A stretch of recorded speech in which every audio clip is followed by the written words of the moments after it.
ओम शांति। आज बाबा के 29 जुलाई 2021 के महावाक्य हैं। मुरली का टाइटल है मीठे बच्चे।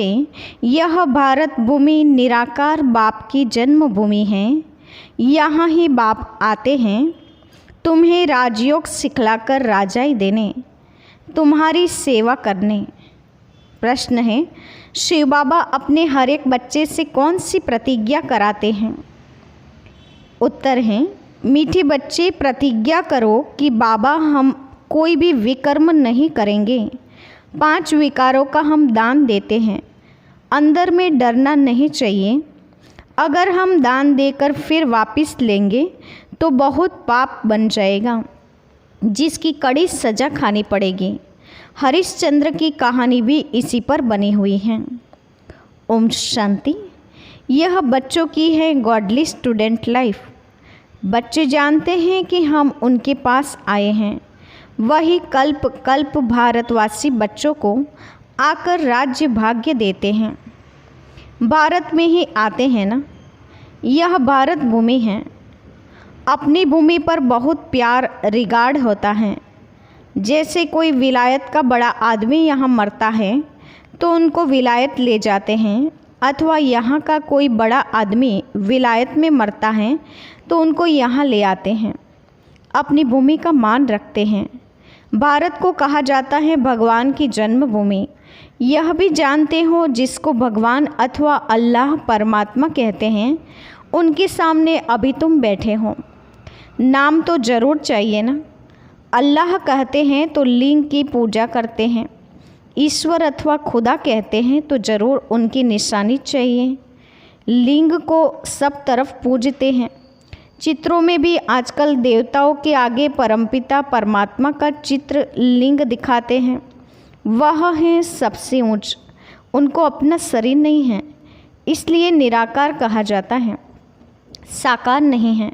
अभी तुम बच्चे जानते हो हम उनके सामने कल्प कल्प हाजिर होते हैं शिक्षा लेने के लिए। भगवानुवाच हैं तो ज़रूर राजयोग सिखलाते होंगे। स्टूडेंट को राजयोग सिखाया था और वह राजा रानी बने थे। लड़ाई आदि की तो बात है नहीं। इन लक्ष्मी नारायण आदि ने लड़ाई से थोड़ी बादशाही पाई है। बिल्कुल नहीं। दुनिया बिल्कुल नहीं जानती कि इन्होंने सतयुग में राज्य कैसे पाया। अभी तुम बच्चे समझते होते हो हम बाप से राज्य ले रहे हैं। हम उनके सम्मुख बैठे हैं। वही बाबा हैं, कृष्ण नहीं। कृष्ण तो छोटा बच्चा है, वह है रचना। अभी बरोबर कृष्ण अपना पद ले रहे हैं, जो फिर भविष्य में कृष्ण कहलाएंगे। यह है सारी पढ़ाई की बात। तुम जानते हो बाबा हमको राजयोग सिखलाते हैं। जैसे मनुष्य मनुष्य को बैरिस्टर इंजीनियरिंग आदि पढ़ाते हैं, है तो मनुष्य ना। तुम समझते हो हम भी मनुष्य हैं, परंतु हम पतित हैं। अभी बाप पावन भी बनाते हैं और हमें वर्षा भी देते हैं। पावन दुनिया तो नई दुनिया की ही होगी। नई दुनिया में है ही राजाएं। अभी तुम बाप के सम्मुख बैठे हो।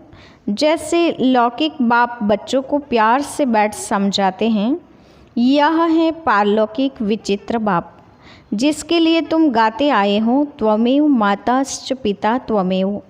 इस पर तुम जानते हो यह अपना पार्ट बजाते हैं, जो भक्ति मार्ग में हम गायन करते हैं।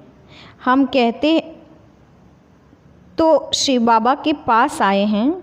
चिट्ठी भी लिखते हो, शिव बाबा केयर ऑफ ब्रह्मा। कोई को तुम पोस्ट दिखाओ तो वंडर खाएंगे। शिव बाबा केयर ऑफ ब्रह्मा, ऐसा तो कभी सुना नहीं है। शिव बाबा ब्रह्मा में आकर विष्णुपुरी की स्थापना कर रहे हैं। सामने खड़े हैं, ऊपर में है शिव बाबा।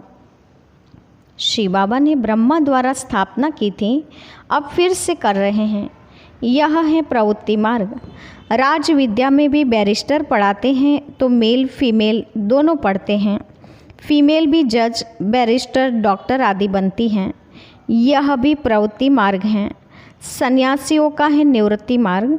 वह अलग हैं, यह भी बाबा ने समझाया है। शंकराचार्य अगर नहीं आता तो पवित्रता का अंश नहीं रहता। भारत बिल्कुल ही जल मरता है। यह नूंद है भारत को थमाने के लिए। भारत बहुत पवित्र था, फिर अपवित्र बना है। अभी भारत कितना कंगाल है। कहते हैं सोने की लंका समुद्र के नीचे चली गई। अब लंका तो सोने की ही हो नहीं सकती। यह सब कहानियाँ बैठ लिखी हैं जिससे फ़ायदा कुछ भी नहीं।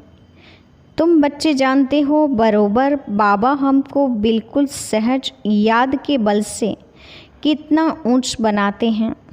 बाप प्रतिज्ञा करते हैं अगर निरंतर याद करने का पुरुषार्थ करेंगे तो विकर्म विनाश हो जाएंगे।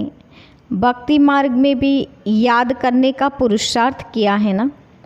क्यों याद करते हैं? कि हमको साक्षात्कार हो।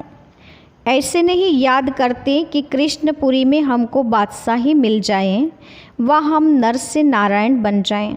नहीं, तुमको भी यह आश नहीं थी कि हम मनुष्य से देवता बने। गाते भी हैं मनुष्य से देवता किए करत न लागी वार। तुम देखते हो बरोबर कलयुग के बाद सतयुग आएगा। कलयुग में इतने मनुष्य हैं, सतयुग में एक धर्म होगा। अभी तुमको आत्मा और परमात्मा का भी ज्ञान मिला है। दुनिया में एक भी मनुष्य नहीं जिसको आत्मा का ज्ञान हो। आत्मा में 84 जन्मों का पाठ कैसे नोंदा हुआ है यह कोई नहीं जानते। यह अक्सर भी कभी कोई से नहीं सुने हैं।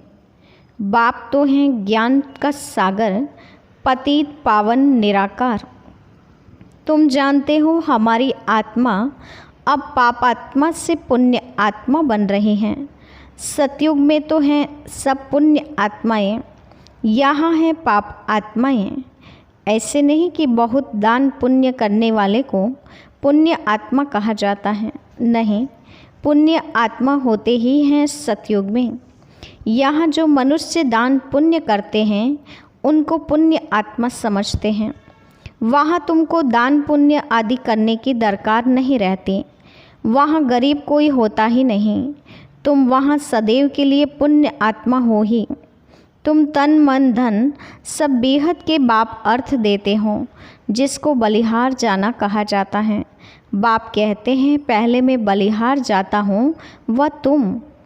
बाबा पूछ रहे हैं कि पहले मैं बलिहार जाता हूँ या तुम। बाबा कहते हैं पहले तुम बलिहार जाते हो, तब फिर 21 जन्मों के लिए बलिहारी मिलेगी। यह बातें अभी तुम अच्छी रीति समझते हो, डायरेक्ट सुनते हो। घर में रहते हो तो वहाँ मुरली आती हैं, दूर से सुनते हो। अभी तो बाप के सम्मुख बैठे हो। बाप कहते हैं बच्चों मैं तुम्हारा बाप भी हूँ। यहाँ अंधश्रद्धा की कोई बात नहीं। बाप भी हैं, टीचर भी हैं। बाप का बनने से वह शिक्षा देते हैं। तुम्हारी बुद्धि में अब सारा ज्ञान आ चुका है। 84 का चक्र भी तुमको समझाया जाता है।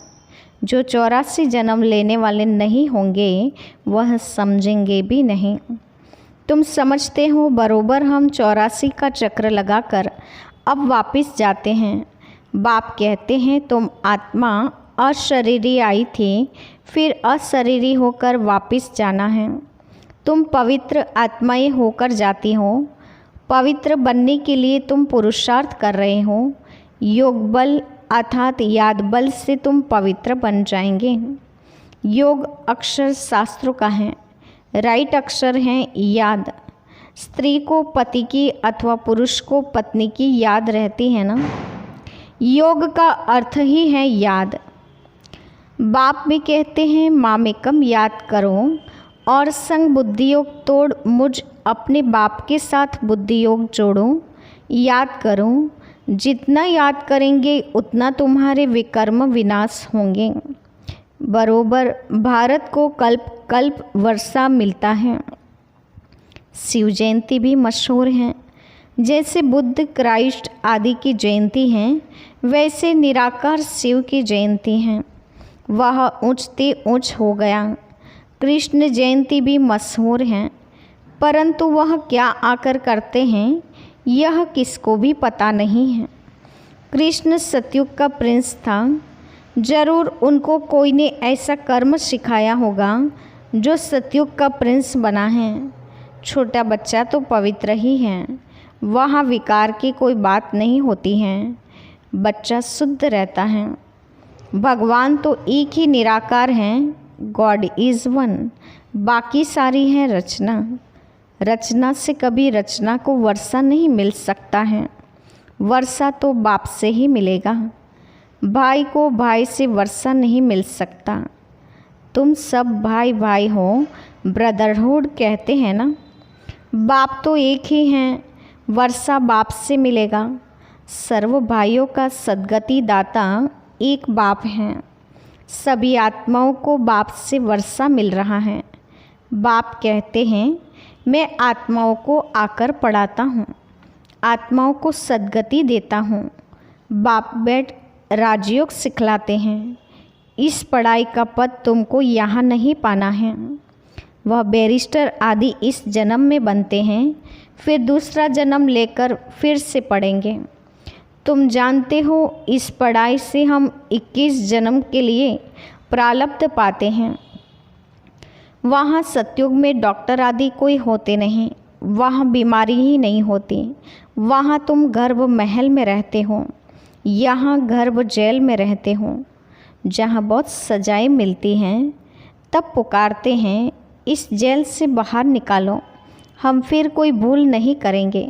धर्मराज से प्रतिज्ञा करते हैं, यहाँ तुमको शिव बाबा से प्रतिज्ञा करनी है।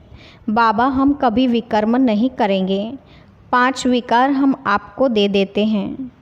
यह भी बाप जानते हैं कि विकार कोई ऐसे फट से नहीं छूटेंगे, अंदर डर रहना चाहिए।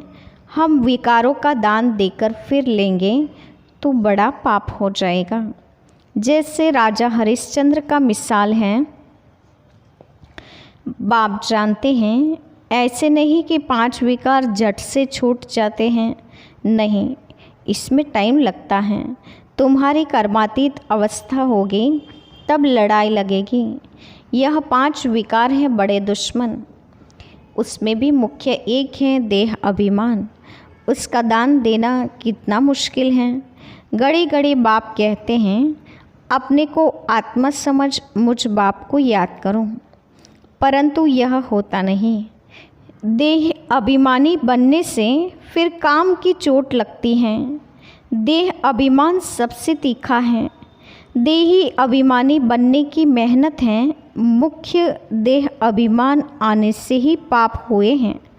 5 विकार दान में देना पड़े, इसमें समय लगता है। साजन बिगर सजनिया तो जा न सके। पहले साजन को जाना है, फिर सजनिया। साजन को आकर सब आत्माओं को ले जाना है। जब तक कर्मातीत अवस्था हो तब तक पुरुषार्थ करना है। देह अभिमान आने से ही फिर भूलें होती हैं। कहते हैं बाबा देह अभिमान में आकर विकार में गिरे, तूफान तो बहुत आएंगे। विकार का संकल्प आए, परंतु कर्मेंद्रियों से कभी कोई पाप नहीं करना है। माया को जीतने के लिए कितनी मेहनत करनी पड़ती है। बाप कहते हैं अगर शादी की हुई है तो पवित्र रहकर दिखाओ तो सन्यासी भी देखेंगे। तुमको आमदनी देखो कितनी भारी है, पवित्र रह दिखाया तो बहुत उच्च पद पाएंगे। तुम पर तो सब कुर्बान जाएंगे। बाबा भी महिमा करते हैं भल पवित्र भी रहें, परंतु फिर योग भी तो चाहिए। योग में ही घड़ी घड़ी विघ्न पड़ते हैं, देह अभिमान आ जाता है। पवित्र रहते हैं सो तो ठीक, पवित्रता से ही पवित्र दुनिया में वर्षा पाएंगे, परंतु फिर माया भी जोर रखेगी। माया बहुत वार करती हैं। बाप समझाते हैं यह सब होगा। बहादुरी दिखलाते हैं, परंतु साथ साथ निरंतर याद भी रहें, तब ही विकर्म विनाश होंगे। रुस्तम जो बनते हैं उनको माया भी बहुत सताती हैं। याद में मुश्किल रह सकते हैं। जो रह सकते हैं उनसे अनुभव पूछना चाहिए। क्या समझते हैं, कैसे रहते हैं? याद में रहने से विकर्म विनाश होंगे। यह बात ही बिल्कुल न्यारी नहीं है। यहाँ बैठे हैं तो नशा चढ़ा हुआ है। यह भी समझते हैं भगवान एक ही निराकार हैं, न कि कृष्ण। वास्तव में कृष्ण के लिए शास्त्रों में बातें लिख दी हैं। उखरी से बांधा यह किया, लेकिन वह कोई बातें है नहीं। यह भी उनकी ग्लानि करते हैं, इंसल्ट करते हैं। कृष्ण में तो कोई भी अवगुण नहीं था। चंचलता करना यह भी एक अवगुण है ना। कृष्ण तो बिल्कुल ही मर्यादा पुरुषोत्तम हैं। उनकी महिमा गाते हैं। सर्वगुण संपन्न गाया भी जाता है। गुरु ब्रह्मा, गुरु विष्णु, गुरु देवो महेश्वरा। बोलो, गुरु तो हमारा है नहीं। हम उनको न तो गुरु न ईश्वर मानते हैं। पतित पावन तो एक ही निराकार बाप हैं। साकार गुरु कोई पतित पावन हो न सके। इस समय तुम परमपिता परमात्मा की सारी जीवन कहानी को जानते हो। 5000 वर्ष में शिव बाबा का क्या पार्ट बचता है, यह तुम जानते हो बाप द्वारा। नॉलेजफुल तो बाप है ना। सुख शांति आनंद का सागर, यह महिमा उनकी है। बाप के पास खजाना है तो ज़रूर बच्चों को भी देते होंगे ना। अच्छा, मीठी मीठी सिकिलते बच्चों के प्रति माता पिता बाप दादा का याद प्यार और गुड मॉर्निंग। रूहानी बाप की रूहानी बच्चों को नमस्ते। हम रूहानी बच्चों की रूहानी माता पिता बाप दादा को याद प्यार और नमस्ते। धारणा के लिए मुख्य सार। पहले पॉइंट, कर्मातीत अवस्था को प्राप्त करने के लिए इन कर्मेंद्रियों से कोई भी भूल नहीं करनी है। पवित्र रहने के साथ साथ याद में भी मजबूत होना है।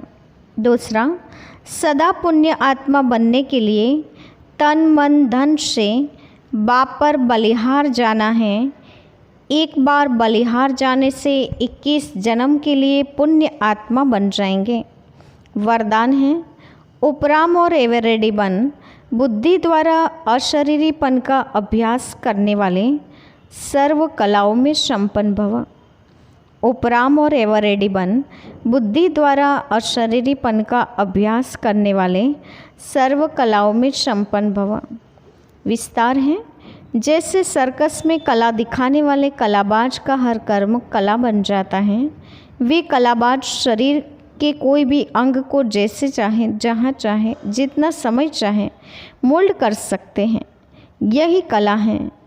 आप बच्चे बुद्धि को जब चाहो, जितना समय, जहाँ स्थित करने चाहो वहाँ स्थित कर लो। यही सबसे बड़ी कला है। इस एक कला से 16 कला संपन्न बन जाएंगे। इसके लिए ऐसे उपराम और एवरेडी बनो जो ऑर्डर प्रमाण 1 सेकंड में अशरीरी बन जाओ। युद्ध में समय नहीं जाए, वो चेक करो। स्लोगन है, सरलता और सहनशीलता के गुण को धारण करने वाले ही सच्चे स्नेही और सहयोगी हैं। सरलता और सहनशीलता के गुण को धारण करने वाले ही सच्चे स्नेही और सहयोगी हैं। अच्छा, ओम शांति।